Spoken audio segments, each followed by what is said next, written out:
دل بے قید پریشاں ہے، نہ جانے کیا ہوا۔ تو سزا دے کہ کرے لطف و عطا سے شاداں۔ میں تو ابلیس کے دل کو بھی نہیں دکھ دیتا، کرتا رہتا ہوں اسے اپنی خطا سے شاداں۔ عمرو میں تیری دائیں طرف تھا لیکن اپنی باری پہ بھی آیا نہ میسر پینا۔ دوزداری کا قرینہ جو یہی ہے تیرا، توڑ میخانے کی دیوا پہ جام و مینا۔ میرا آزاد دل بے چینی و بے قراری کی حالت میں ہے، اسے معلوم نہیں کہ میری قسمت میں سزا ہے یا جزا۔ میں تو شیطان کے دل کو بھی تکلیف نہیں دے سکتا، میں تو کبھی کبھار اس لیے گناہ کر لیتا ہوں کہ شیطان خوش ہو جائے۔ ہم جب خطا کرتے ہیں تو شیطان خوش ہوتا ہے۔ شاعر اپنی معشوقہ عمرو کی ناانصافی کی شکایت کرتے ہوئے کہتا ہے کہ تو نے ہمیں پیالہ شراب سے محروم کر دیا، جبکہ باری دائیں طرف بیٹھنے والوں کی تھی۔ اگر یہ دوستی نبھانے کی رسم ہے تو پیالے اور سرائی کو کعبے کی دیوار سے دے مار۔ ہمہ اندو عالم ہیں دل شیدا کے اسیر، کارگر ان پہ نہ تدبیر ہے کوئی نہ علاج۔ مجھ سے اس حال میں سجدے کا طلبگار نہ ہو، کہ شاہاں لیتے نہیں قریہ ویراں سے خراج۔ اپنے آپ سے لپٹے ہوئے لوگ دل کی قید میں ہیں، یعنی اپنی معرفت اور خودی میں گم ہیں، درد میں ڈوبے ہوئے ہیں اور ناقابل علاج ہیں یا علاج کے خواہاں نہیں۔ پھر اقبال اللہ تعالیٰ سے کہہ رہے ہیں، تو ہم سے سجدہ کس لیے چاہتا ہے؟ بادشاہ ویران یا برباد گاؤں سے کوئی خراج نہیں لیتے۔ شاہاں کہتے ہیں بادشاہ کو، اور خراج کہتے ہیں زمین کا ٹیکس۔ راہ وہ چلتا ہوں جس کی کوئی منزل ہی نہیں، بیج وہ بوتا ہوں جس کا کوئی حاصل ہی نہیں۔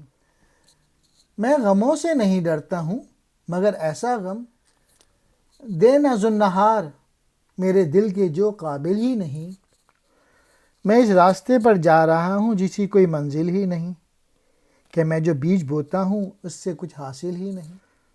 میں غموں سے نہیں ڈرتا، لیکن مجھے وہ غم نہ دے جو میرے دل کے شایان شان نہ ہو۔ نامناسب ہے ہر ایک کو میں کہنا دینا، صرف ارباب ہمم کو میری صحبہ دینا۔ دور بہتر ہے نیستاں سے رہے چنگاری، ناقصوں کو نہ کبھی بادہ پختہ دینا۔ میسج یہ ہے کہ جو میری شاعری ہے وہ بیوقوفوں کے حوالے نہ کرنا، نہ سمجھ لوگوں کے حوالے نہ کرنا۔ یہی بات اس طرح سے کہی تھی انہوں نے، پھول کی پتی سے کٹ سکتا ہے ہیرے کا جگر، مرد ناداں پہ کلام نرم و نازک بے اثر۔ میرے شراب کو تھوڑے پیالے پینے والوں یعنی کم ظرفوں سے بچا کے رکھ، پختہ شراب کو خام یعنی نا اہل لوگوں سے بچا کر رکھ۔ شراب سے مراد شاعری میں دیا گیا پیغام ہے۔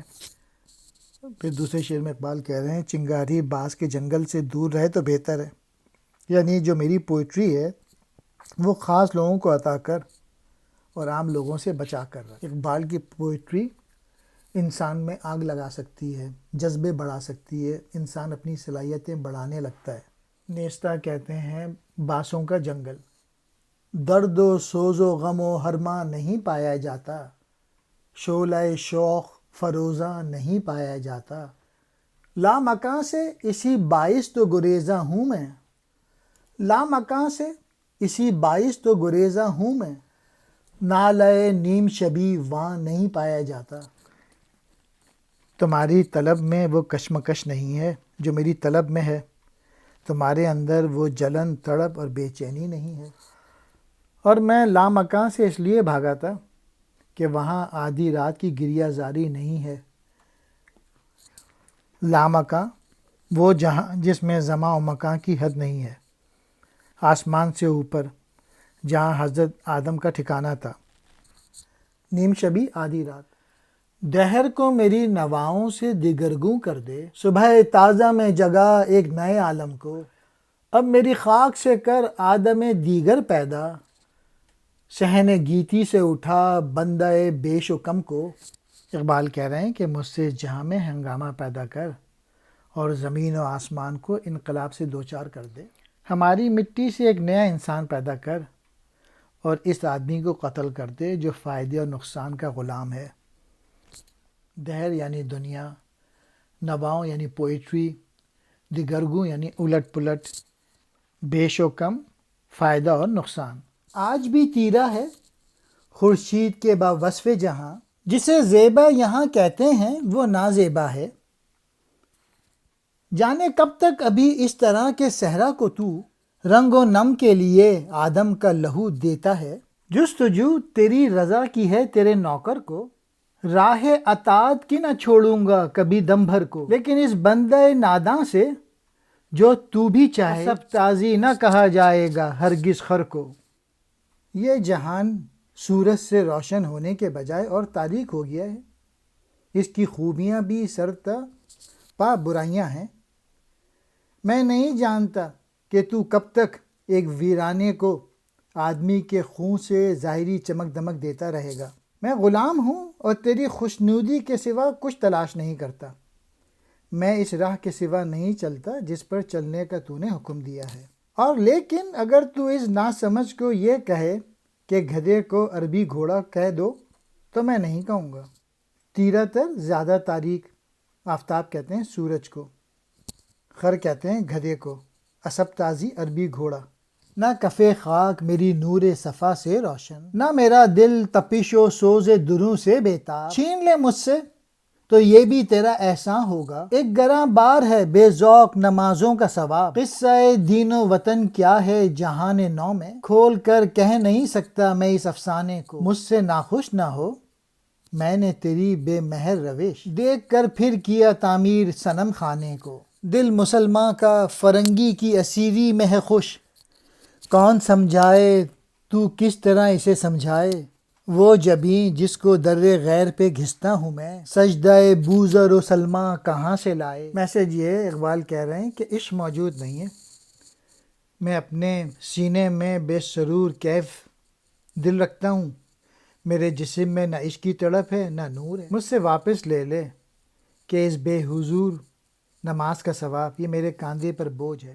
میں دین اور وطن کی کیا بات بیان کروں کہ اس بات کو کھل کر بیان نہیں کیا جا سکتا ہے۔